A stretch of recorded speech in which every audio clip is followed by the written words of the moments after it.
आपका स्वागत है competitive centre empire of arts में।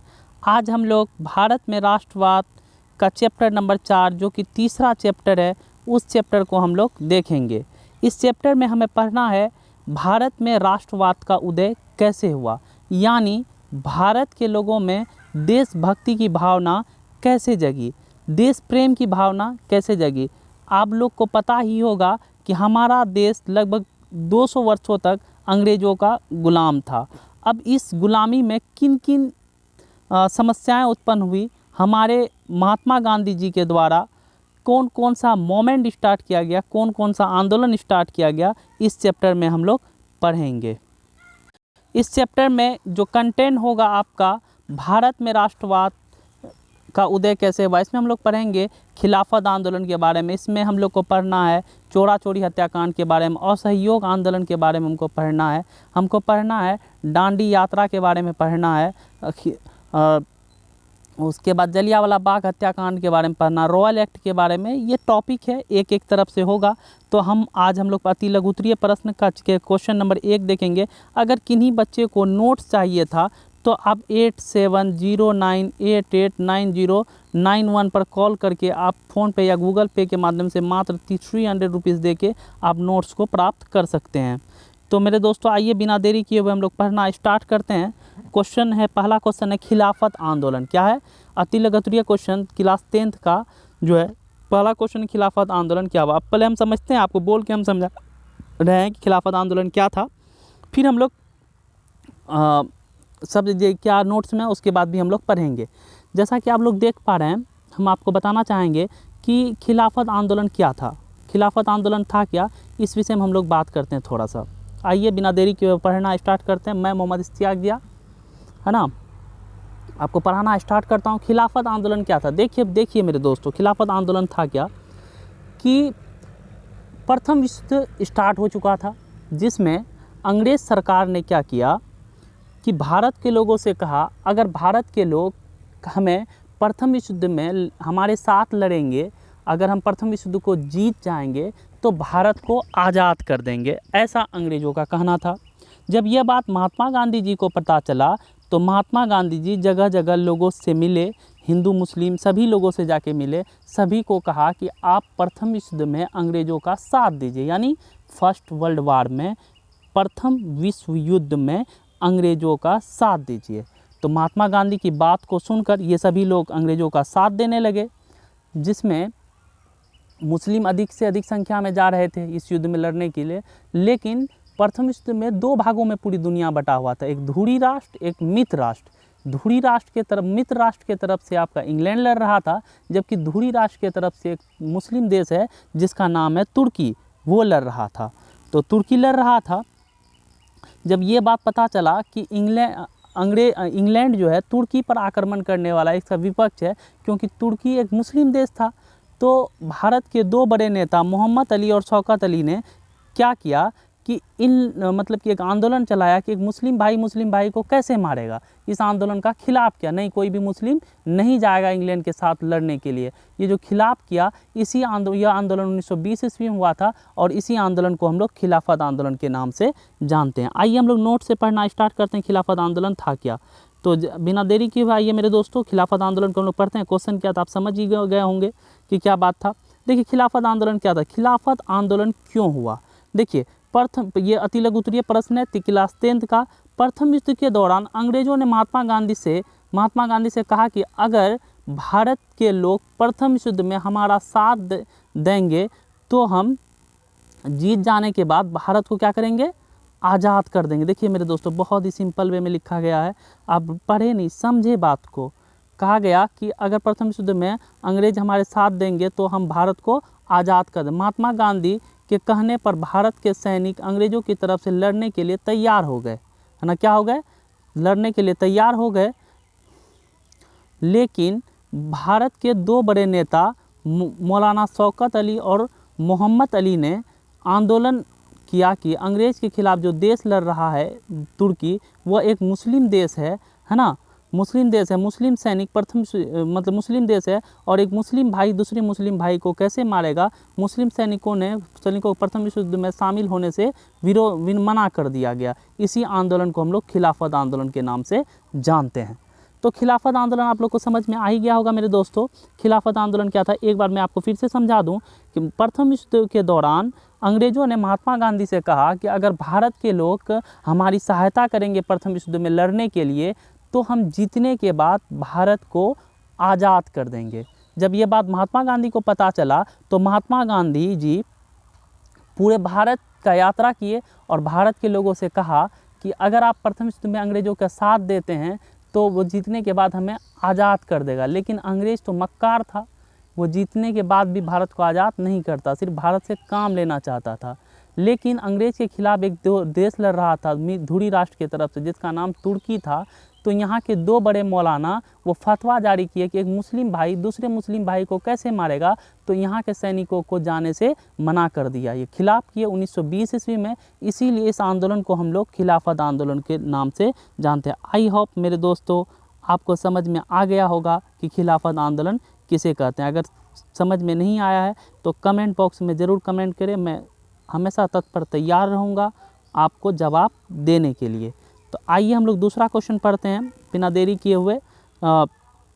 दूसरा क्वेश्चन है कि रोअल एक्ट क्या है। देखिए आप देख पा रहे होंगे, सेकंड क्वेश्चन है रोअल एक्ट क्या है। आपको मैं समझा दूं, 23 मार्च 1919 ईस्वी को अंग्रेज़ सरकार के द्वारा एक कानून लगाया गया कि हम संदेह के आधार पर, शक के आधार पर, है ना, संदेह के आधार पर, शक के आधार पर, डाउट के आधार पर किसी भी भारतीय को गिरफ्तार कर सकते हैं। यह एक कानून लगा दिया। तो जिस व्यक्ति को हम लोग गिरफ्तार करेंगे वो कहा ना वो व्यक्ति अपील कर सकता है, ना दलील दे सकता है और ना वकील कर सकता है। यानी इस कानून को ना अपील, ना दलील, ना वकील वाला कानून कहा गया। इसे ही मतलब कि रोअल एक्ट के नाम से हम लोग जानते हैं। मेरे दोस्तों आपको जब पता चलेगा कि अंग्रेज ये रोअल एक्ट कानून बनाकर कैसे लोगों को लेकर चले जाता था, यहाँ से अंडमान निकोबार में एक सुसेलर जेल है, अभी अगर जान भी लीजिएगा ना वहाँ कैसे रखता था, तो आपकी जो है ना शरीर का रुआं खड़ा हो जाएगा, दिल जो है ना बबूला हो जाएगा। वहाँ पे जो मतलब कि आपका जिसको पकड़ के वहाँ के लेके जाता था उसको एक ही वहाँ के जो कैदी थे एक ही जेल में उसको रखा जाता था। वो एक रूम में एक ही कैदी रहता था। लोग एक दूसरे से बात नहीं कर पाते थे, बहुत सारा काम लिया जाता था, जानवरों से बदतर व्यवहार उन लोग के साथ किया जाता था। कहीं कहीं तो उसके शरीर के पार्ट को भी, खून वगैरह को भी निकाल कर इंग्लैंड भेज दिया जाता था। बहुत ही जुल्म करता था वहाँ के कैदियों के साथ अंग्रेज। तो इसी कानून को हम लोग रोअल एक्ट के नाम से जानते हैं। एक बार फिर से मैं आपको बता दूं रोअल एक्ट क्या है, एक बार फिर से सुन लें। 23 मार्च 1919 ईस्वी को अंग्रेज सरकार के द्वारा एक कानून बनाया गया कि हम संदेह के आधार पर किसी भी भारतीय को गिरफ्तार कर लेंगे और जिस व्यक्ति को गिरफ्तार करेंगे वो व्यक्ति ना तो कोई अपील कर सकता है, ना कोई दलील दे सकता है और ना कोई वकील कर सकता है। इसी कानून को हम लोग रोअल एक्ट के कानून के नाम से जानते हैं। एक बार नोट्स से देख लेते हैं मेरे दोस्तों, नोट्स में क्या है। रोअल एक्ट से आप क्या समझते हैं। 23 मार्च 1919 ईस्वी को अंग्रेज सरकार के द्वारा एक ऐसा कानून लाया गया जिसमें किसी भी भारतीय को संदेह के आधार पर गिरफ्तार कर काला पानी की सज़ा देकर उसे उसके काला पानी की सज़ा देकर खिलाफ भारत के लोग इसके खिलाफ ना अपील कर सकते थे, ना दलील दे सकते थे, ना वकील कर सकते थे। इसी कानून को रोअल एक्ट के नाम से भी जाना जाता। बहुत बार ये पूछा गया क्वेश्चन है, आप VVI कर लें इस क्वेश्चन में, और जब भी ये क्वेश्चन आए तो अच्छे से लिखिए और आपको इंशाल्लाह बेहतर मार्क्स मिलेगा। तो मेरे दोस्तों कॉम्पिटिटिव सेंटर में आपका स्वागत है। मैं मोहम्मद इश्तियाक जिया हमेशा की तरह आपके साथ हूँ और आपका जब तक एग्ज़ाम नहीं हो जाता इस लॉकडाउन में हमेशा मैं आपके लिए नए नए वीडियो लेके आता रहूँगा। चलिए अगला क्वेश्चन हम लोग देखते हैं। अगला क्वेश्चन क्या है, डांडी यात्रा। डांडी यात्रा के बारे में आपको समझा दें। गुजरात के डांडी नामक स्थान पर अंग्रेज सरकार के द्वारा एक कानून बनाया गया कि कोई भी भारतीय नमक की खेती नहीं कर सकता है। लेकिन है ना, कोई भारतीय नमक की खेती नहीं कर सकता है, यह कानून बना दिया गया अंग्रेज सरकार के द्वारा। अंग्रेज सरकार के द्वारा जब यह कानून बना दिया गया कोई भारतीय नमक की खेती नहीं कर सकता है, जब ये कानून बन गया तो कुछ वहाँ पे जो किसान थे जो नमक की खेती करके ही उनका गुजर बसर होता था, अपने बच्चे को पढ़ाते थे, पालन पोषण करते थे, है ना, उनका घर परिवार उसी से, उनकी आजीविका कहिए उसी से चलता था, तो वो लोग बेरोजगार हो गए और वहाँ से भागकर महात्मा गांधी के साबरमती आश्रम आए और महात्मा गांधी को सारी बात बताया, देखिए सर हमारा रोजगार, हमारा घर, मेरा अभी आजीविका यहीं से चलता है सर, अंग्रेज देखिए सर कानून लगा दिया है कि नमक की खेती तुम लोग नहीं कर सकते हो, बताइए सर हम लोग बेरोजगार हो गए हैं, महात्मा गांधी जी मेरे राष्ट्रपिता आप हमारी मदद कीजिए कि कैसे हम इस अंग्रेज़ से कैसे हम जो है मतलब कि आपका बदला ले सकें और कैसे हमको इस कानून से आज़ादी दिलाइए।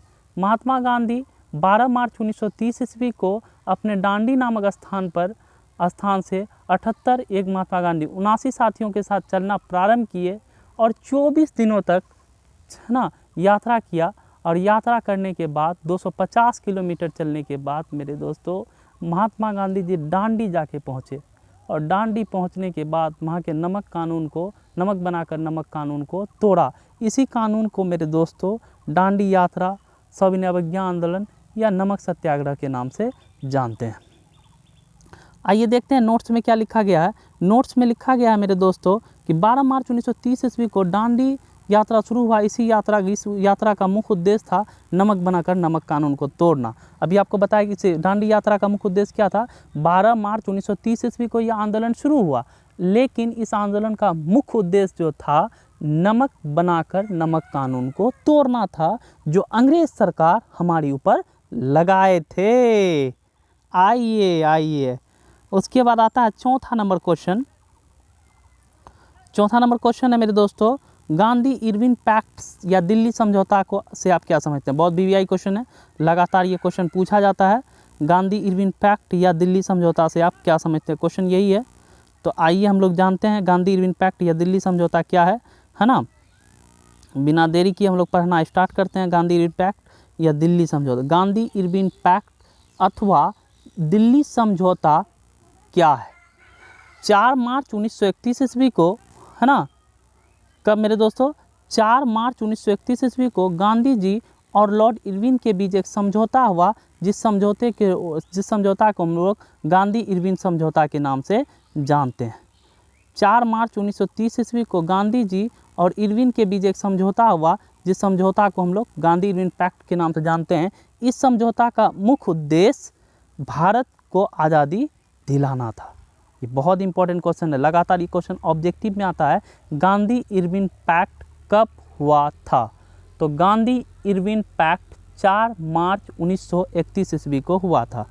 अगला क्वेश्चन है इस चैप्टर का सबसे इंपॉर्टेंट क्वेश्चन, चंपारण सत्याग्रह से आप क्या समझते हैं। आइए मेरे दोस्तों बहुत बीवीआई लगा दीजिए इस क्वेश्चन में भी, लगातार इस क्वेश्चन से क्वेश्चन बनते हैं मेरे दोस्तों। सबसे ज़्यादा अगर इतिहास की बात की जाए 10th का, सबसे ज़्यादा अगर किसी चैप्टर से क्वेश्चन बनता है, किसी पार्ट से अगर क्वेश्चन बनता है, तो सबसे अधिक क्वेश्चन जो बनता है वो भारत में राष्ट्रवाद का उदय से बनता है। बहुत ही इंपॉर्टेंट क्वेश्चन है। आइए हम लोग पढ़ते हैं। चंपारण सत्याग्रह का विवरण दें। चंपारण सत्याग्रह क्या था, एक बार मैं आपको बता दूं, फिर नोट से बताऊंगा कि एक बार मेरे दोस्तों सुने, आप सिर्फ सुने कि चंपारण सत्याग्रह क्या था, है ना, सिर्फ आपको सुनाते हैं। देखिए चंपारण सत्याग्रह था क्या। महात्मा बिहार के चंपारण, जो अभी पश्चिमी चंपारण पूर्वी चंपारण को काटकर 2 जिला बना दिया, बिहार में एक जिला है जिसका नाम है चंपारण, है ना। इस चंपारण में क्या हुआ, अंग्रेज सरकार के द्वारा एक कानून बनाया गया कि किसी भी मतलब कि जो किसान है चंपारण के, उनको नील की खेती करना ही पड़ेगा। अब 1 बीघा खेत में उनको 3 कट्ठा खेत पर नील की खेती करने के लिए कहा गया कि आपको 3 कट्ठे खेत पर नील की खेती करना ही पड़ेगा। यह अनिवार्य कर दिया कि आपको नील की खेती करना ही पड़ेगा।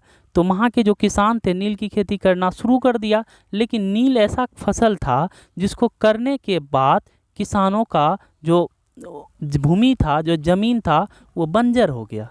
किसान के लिए समस्या बढ़ गई। अब उस खेत में जो है कोई भी दूसरा फसल उगने नहीं लगा।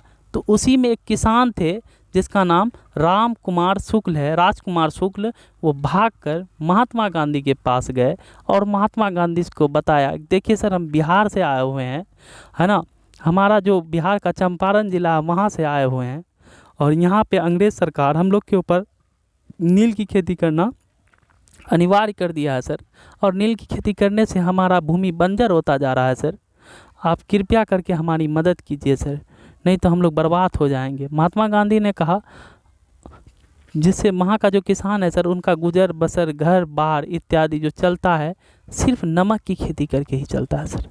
महात्मा गांधी सारा बात सुने, बिहार आए, बिहार आने के बाद चंपारण गए और वहाँ के किसानों से बात की और पूछा कि क्या सच में ऐसा होता है। वहाँ के किसानों ने बताया, हाँ सर बिल्कुल, राम कुमार शुक्ल ने जो आपको कहा है सर वो बिल्कुल सही कहा है। और वहाँ के किसानों को लेकर महात्मा गांधी ने आंदोलन शुरू किया। शुरू करने के बाद सन 1917 ईस्वी को अंग्रेज़ सरकार को महात्मा गांधी के आगे झुकना पड़ा और नील की खेती करना बंद करना पड़ा। यह आंदोलन चंपारण में हुआ था, इसी आंदोलन को हम लोग चंपारण सत्याग्रह के नाम से जानते हैं। आप लोग समझ ही गए होंगे मेरे दोस्तों। आइए हम लोग नोट से पढ़ना स्टार्ट करते हैं, आखिर नोट में क्या बात कहा गया है चंपारण सत्याग्रह के बारे में। तो नोट में कहा गया मेरे दोस्तों, नोट्स में क्या चंपारण सत्याग्रह के बारे में, आइए नोट से एक बार देख लेते हैं, तब उसके बाद हम लोग आगे बढ़ेंगे। आई होप आपको समझ में आ ही गया होगा चंपारण सत्याग्रह क्या था। सन 1917 ईस्वी को अंग्रेज़ सरकार के द्वारा यह कानून बनाया गया कि चंपारण के किसान नील की खेती करना ही पड़ेगा। कहा गया कि आपको नील की खेती क्या करना पड़ेगा, करना ही पड़ेगा, करना ही पड़ेगा। अंग्रेज की इस नीति से किसान का ज़मीन बंजर बन गया। मतलब जो किसान था, अंग्रेज की इस नीति से किसानों का जो ज़मीन है वो बंजर बन गया। बिल्कुल आपको से पहले ही बता चुके हैं कि अंग्रेज जो ये कानून को लाया, वो खेती करने के बाद भूमि क्या हो गया, बंजर बनने लगा। जिस खेत में एक बार नील की खेती कर लिया जाता था, है ना, जिस खेत में एक बार नील की खेती कर लिया जाता था, जिस खेत में एक बार नील की खेती कर लिया जाता था वो खेत बंजर हो जाता। मतलब जिस खेत में एक बार नील की खेती हो जाती थी उस खेत में दूसरा कोई फसल नहीं लगता था, जिससे किसान, है ना, जिससे किसान के पास 1 बीघा खेत था, उस 3 कट्ठा खेत पर नील की खेती करना ही पड़ेगा, ऐसा कानून बना दिया था। कहा कि जिस किसान के पास 1 बीघा खेत है, 3 कट्ठे खेत पर उनको नील की खेती करना ही पड़ेगा, ऐसा कह दिया। उसको कहना था क्या, उसको तो अंग्रेज को तो सिर्फ झमेला लगाना था, हरामखोर को।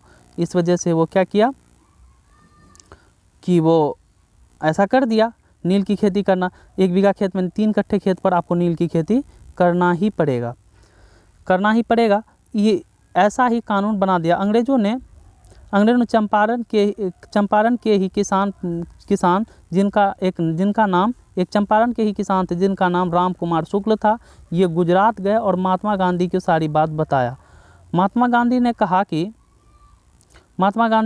कि हम चंपारण आएंगे। सन 1917 ईस्वी को महात्मा गांधी चंपारण आए। महात्मा गांधी जब सारी बात महात्मा गांधी को बता दिए ये, तो महात्मा गांधी वहाँ से चंपारण आए सन 1917 को, है ना। चंपारण आए और देखा कि महात्मा गांधी आए और देखा कि चंपारण आए और देखा कि सच में, है ना, सच में क्या देखा कि सच में देखे वो कि अंग्रेज़ सरकार जो है, अंग्रेज़ के द्वारा किसानों पर जुल्म किया जा रहा है। महात्मा गांधी जब आए तो सच में उन्होंने देखा कि अंग्रेज़ के द्वारा किसानों पर जुल्म किया जा रहा है, ज़बरदस्ती उनको नील की खेती कराया जा रहा है। महात्मा गांधी बहुत दुखी हो गए। अंग्रेज़ों के खिलाफ, है ना, अंग्रेज़ों के खिलाफ महात्मा गांधी ने आंदोलन किया। कई दिनों तक भूखे रहे, है ना, कई दिनों तक भूखे रहे। महात्मा गांधी ने आंदोलन किया, कई दिनों तक भूखे रहे। महात्मा गांधी के आगे अंग्रेज़ सरकार को झुकना पड़ा, है ना। इसी आंदोलन को हम लोग की आंदोलन चंपारण में हुआ था, आंदोलन को नील की खेती का जो कानून बनाया था वो वापस लेना पड़ा। इसी आंदोलन को हम लोग किस नाम से जानते हैं, चंपारण सत्याग्रह के नाम से जानते हैं। क्या आप मेरे दोस्तों ऐसे लिख सकते हैं? इस तरह से कहानी के तरीके से आपको बताया गया है। अगर आप इसको ऐसे ही लिखते हैं, आप मेरी तरह मत लिखिए, आपको जो समझ में आया है उस तरह से लिखिए, आपको इंशाअल्लाह बेहतर मार्क्स मिलेगा। अगर बेहतर तैयारी चाहते हैं तो एम्पायर ऑफ आर्ट्स यानी इश्तियाक जिया, एम्पायर ऑफ आर्ट्स का मतलब इश्तियाक जिया, उसके साथ आप जुड़ जाइए और SST पढ़िए एक नए वे में। अगला क्वेश्चन है,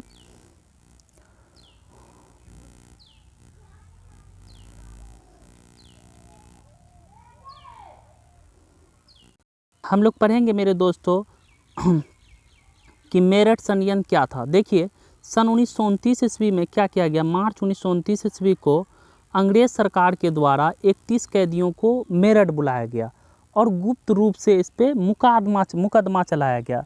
अंग्रेज़ों का कहना था कि ये जो भारतीय हैं, ये भारत से अंग्रेज, इनका आरोप था अंग्रेज़ों का कि ये कुछ लोग हैं जो अंग्रेज़ों का भारत से हुकूमत को, शासन को समाप्त करना चाहते हैं, जिसमें बुल्केश्वर दत्त भी थे शामिल, मुजफ्फर शाह भी शामिल थे, इत्यादि लोगों पर 31 लोगों पर मुकदमा चलाया गया। सन 1933 ईस्वी को 31 लोगों में से बहुत सारे लोगों को फांसी की सज़ा दे दी गई। इसी षड्यंत्र को, ये षड्यंत्र मेरठ में हुआ था, इसीलिए इस षड्यंत्र को मेरठ षड्यंत्र के नाम से हम लोग जानते हैं। एक बार फिर से सुन लीजिए मेरे दोस्तों, मेरठ षड्यंत्र क्या है, मेरठ षड्यंत्र से आप क्या समझते हैं, मेरठ षड्यंत्र से आप क्या समझते हैं।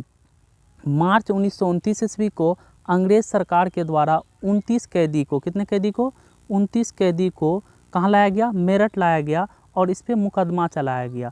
अंग्रेज़ों का आरोप था कि ये 29 कैदी अंग्रेज़ों का हुकूमत भारत से समाप्त करना चाहते हैं। 1933 ईस्वी में फैसला सुनाया गया जिसमें बहुत सारे कैदियों को फांसी की सज़ा दे दी गई थी। यह षड्यंत्र अंग्रेज़ों के द्वारा मेरठ में किया गया था, इसीलिए षड्यंत्र को हम लोग मेरठ षड्यंत्र के नाम से जानते हैं। जिस लोगों में प्रमुख लोग अहमद शाह है ना, बुल्केश्वर दत्त इत्यादि लोग शामिल थे। आपको, आई होप आप लोग को समझ में आ गया होगा। अगला क्वेश्चन है, जतरा भगत के बारे में आप क्या जानते हैं। बहुत इंपॉर्टेंट क्वेश्चन है, जतरा भगत के बारे में आप क्या जानते हैं। VVI का चिन्ह लगा दीजिए, जतरा भगत के बारे में आप क्या जानते हैं। कई बार ये क्वेश्चन आया है और इस चैप्टर के बारे में पहले ही बता चुका हूँ कि बहुत इंपॉर्टेंट जो चैप्टर है। अंग्रेज़ों के खिलाफ 1914 से लेकर 1918 ईस्वी तक आदिवासियों का एक नेता, जिसका आदिवासियों ने विद्रोह किया था, उसका एक नेता था जिसका नाम था जतरा भगत। वो छोटा नागपुर में रहते थे, है ना, छोटा नागपुर में रहते थे और ये आदिवासियों के एक प्रमुख नेता थे। इन्होंने क्या किया कि अंग्रेज़ों के खिलाफ विद्रोह किया 1914 से लेकर 1918 में तक, जिसमें 1914 से विद्रोह किया 1918 तक, जिसमें अंग्रेज़ों को भारी नुकसान पहुंचाया। इस तरह से स्पष्ट हो जाता है कि जतरा भगत कौन था। एक बार फिर से सुनिए, जतरा भगत कौन था। अंग्रेज़ों के खिलाफ 1914 से इन्होंने 1918 ईस्वी तक क्या किया, अंग्रेज़ों के खिलाफ विद्रोह किया। यह विद्रोह छोटा नागपुर में हुआ था। इस विद्रोह के नेता जतरा भगत था। इस प्रकार कहा जाता है कि इस प्रकार हम कह सकते हैं जतरा भगत कौन था। एक बार फिर से सुनिए, जतरा भगत कौन था। अंग्रेज़ों का यह एक, मतलब कि सन 1914 से लेकर 1918 ईस्वी तक, 18 ईस्वी तक जतरा भगत ये छोटे नागपुर के रहने वाले थे। ये आदिवासियों के प्रमुख नेता थे। इन्होंने अंग्रेज़ों के खिलाफ क्या किया, अंग्रेज़ों के खिलाफ विद्रोह किया, जिसमें अंग्रेज़ों की भारी नुकसान हुई। इस तरह से स्पष्ट हो जाता है कि जतरा भगत कौन था। एक बार फिर से देखिए मेरे दोस्तों, जतरा भगत कौन था। अंग्रेज़ों के खिलाफ सन 1914 से लेकर 1918 ईस्वी तक आदिवासियों ने विद्रोह किया, है ना, क्या किया, विद्रोह किया, अंग्रेज़ों विद्रोह किया था, है ना, छोटा नागपुर में विद्रोह हुआ। इस विद्रोह के प्रमुख नेता जतरा भगत था, है ना। इस प्रकार स्पष्ट हो जाता है कि जतरा भगत कौन था। बिल्कुल सही ये क्वेश्चन था। अगला question, all India trade union की स्थापना किसने और कब किया। आइए देखते हैं। All India trade union Congress की स्थापना 1920 ईस्वी में किया गया था। इसका प्रमुख उद्देश्य क्या था। इसका मुख्य उद्देश्य था कि मजदूरों को राष्ट्र आंदोलन में जागरूक करना तथा उसको हक दिलाना। मतलब all India trade union Congress की स्थापना क्यों किया गया, क्यों और कब किया गया। तो all India trade union Congress की स्थापना 1920 ईस्वी में किया गया था। इसका मुख्य उद्देश्य था मजदूरों और किसानों को आंदोलन में जागरूक करना तथा उनको हक दिलाना। मेरे दोस्तों, हम लोग पढ़ रहे थे चैप्टर नंबर 4 का अति लघुत्तरीय प्रश्न जो इतिहास का था। आगे हम लोग और भी पढ़ेंगे। तो मैं उम्मीद करता हूँ मेरा वीडियो आपको समझ में आया होगा, पसंद किए हूँ। इसी तरह से मेरे दोस्तों, कल हम 5वां चैप्टर को लेके आएंगे और मैं उम्मीद करता हूँ आप लोग को मेरा वीडियो बहुत ही पसंद आया होगा। अगर पसंद आया तो मेरे दोस्तों, मेरे चैनल को लाइक करें, सब्सक्राइब करें और competitive centre for arts classes के मेंबर बन जाएं सब्सक्राइब करके। और आप अच्छी तैयारी करना चाहते हैं तो एक बार ज़रूर हमारे चैनल में को सब्सक्राइब कर लें।